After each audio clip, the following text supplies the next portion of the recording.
Vicenta Tellano, buenos días, gerente general de la ATM. Yolanda comienza la conversación desde Quito. Abogado Vicente Tallano, dejemos que descanse un rato, Carlos. Usted es exasambleísta por el Partido Social Cristiano y actualmente gerente de la Autoridad de Tránsito Municipal de Guayaquil. Cuéntenos, ¿se justifican tantas restricciones por Navidad y Año Nuevo cuando los índices de contagio en Ecuador se supone que han disminuido y los de mortalidad también? Muchas familias esperaban mejorar sus ventas de fin de año con consecuencias sociales y sanitarias. Eso es lo que vamos a tener con estas restricciones para este fin de año. ¿Qué nos comenta usted?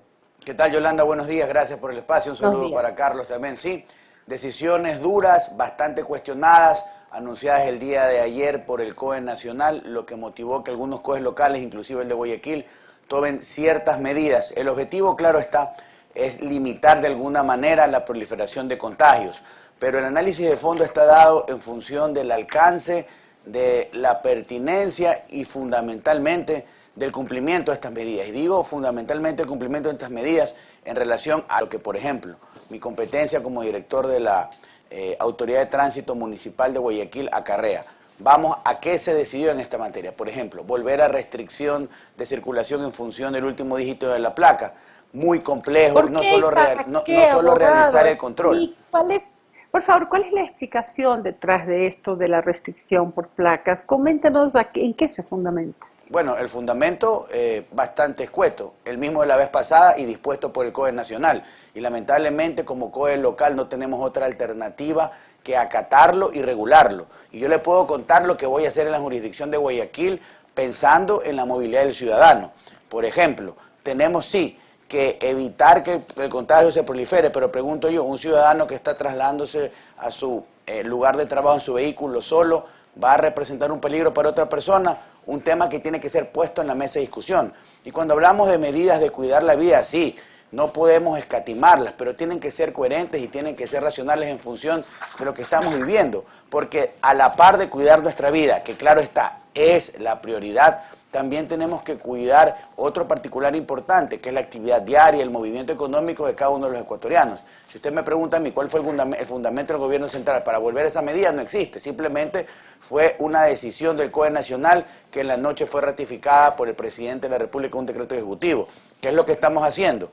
Tomando la norma o la disposición general para aplicarla con prudencia y con límites en la calle. De hecho, en este momento nos encontramos realizando una serie de operativos y tenemos complicaciones. Guayaquileños que escriben, bueno, ¿cómo voy a mi trabajo si mi vehículo no puede circular? Yo necesito comer, necesito moverme, pues allí cuando viene la intervención en calle de la autoridad que tiene que ser, aunque para muchos dura, tiene que ser un poco prudente y es precisamente esa la disposición que hemos dado.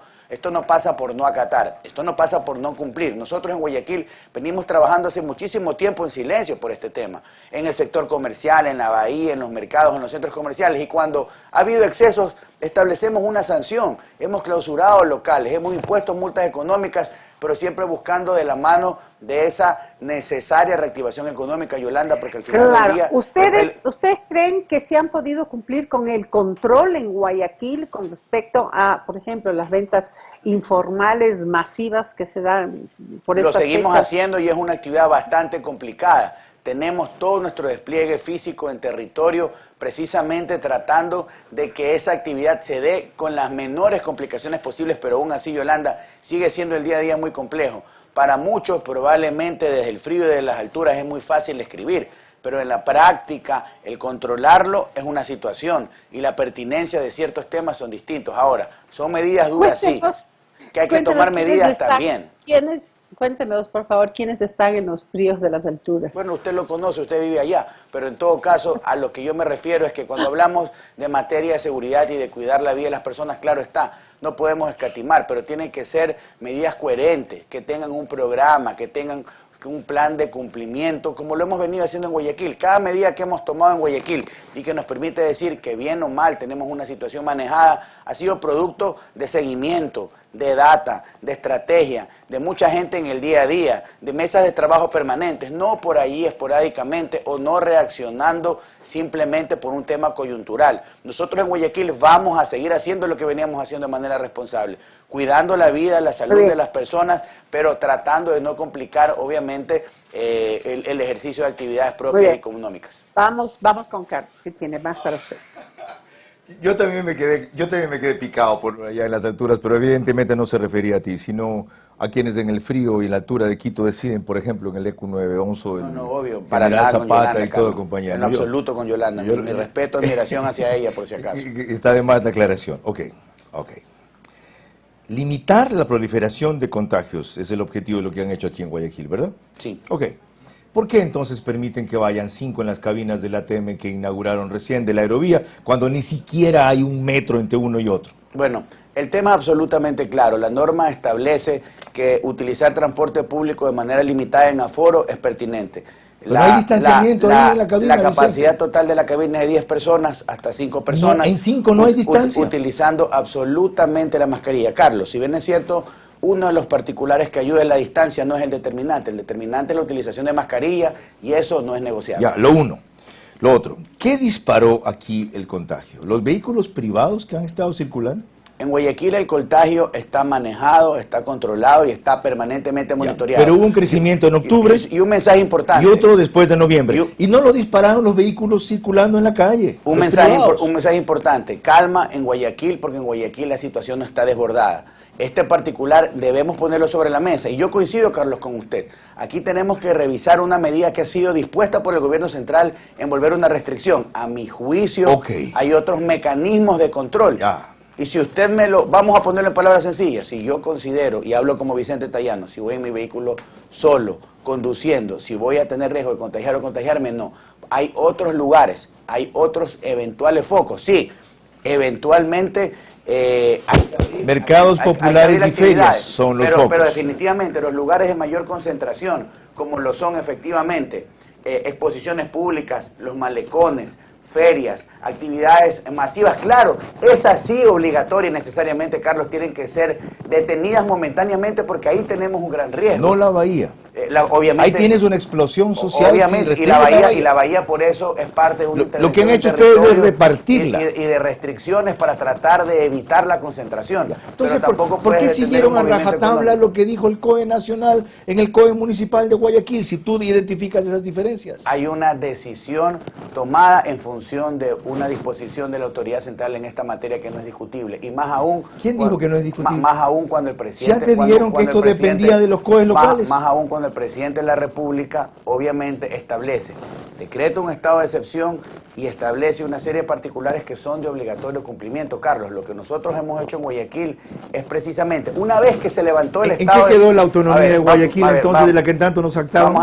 Vamos a ser claros, nosotros vivimos en un estado de normas que hay que cumplirlo. Cuando hay una disposición de un estado de excepción... Cuando son racionales, pues, Vicente. Hay que cumplirla, la estamos cumpliendo. Y en cuanto a la racionalidad, al menos en lo que a mí respecta, yo me voy a encargar que en las calles de Guayaquil esa disposición sea racional. Eso me tranquiliza, porque hace un rato el ministro de Transporte decía que el transporte productivo privado no será afectado, y cuando le preguntaba por las categorías, era absolutamente restrictivo. Se refería a transporte básicamente de alimentación, de medicinas, de personas en emergencia, de una serie de repuestos y cosas por el estilo, y pare de contar. Es decir, si alguien es detenido por la ATM en Guayaquil, porque la placa no coincide para hoy como yo, que soy impar y salí en mi camioneta, yo le puedo explicar a quien me detiene, mire, estoy haciendo una actividad productiva, no voy a un centro comercial a comprar, voy a dirigir un equipo periodístico, ¿me permite seguir? Sí, efectivamente, y ese es el criterio con el que nos vamos a manejar. Esa ha sido la disposición de la alcaldesa, esa ha sido mi disposición, y al menos en Guayaquil lo vamos a manejar de esa manera. ¿Cuál es el tema de fondo, Carlos? Si hay restricciones de movilidad, acertadamente en la noche, nadie tiene por qué en una situación compleja estar farreando a las 10 de la noche, a las 11 de la noche o a las 3 de la mañana. Tratamiento distinto tiene que ser el movimiento diario, la actividad comercial, porque el país y la ciudad tienen que seguir. Hay otro detalle, ¿por qué empezar el toque de queda a las 10 y no a las 11, que especialmente quiebra los restaurantes? Porque si el toque de queda empieza a las 10, a las 8 tienen que cerrar para trasladar su personal, y la hora pico de ellos es de 7 a 9 para un negocio que le costó enormemente recuperarse. Sí, disposición del gobierno central y un poco más allá. El aforo Pero la también, pueden atasar una hora más. El aforo está también limitado al 30%. Eso. El aforo está limitado al 30%. Cuando los restaurantes son de los que más cumplen y los que más controlan específicamente el Y municipio. no solo aquello, y también hay otros particulares que creo que a muchos nos llaman la atención en función del anuncio en la mañana del día de ayer. Para muchos ligereza o apresuramiento en cuanto a algunas medidas.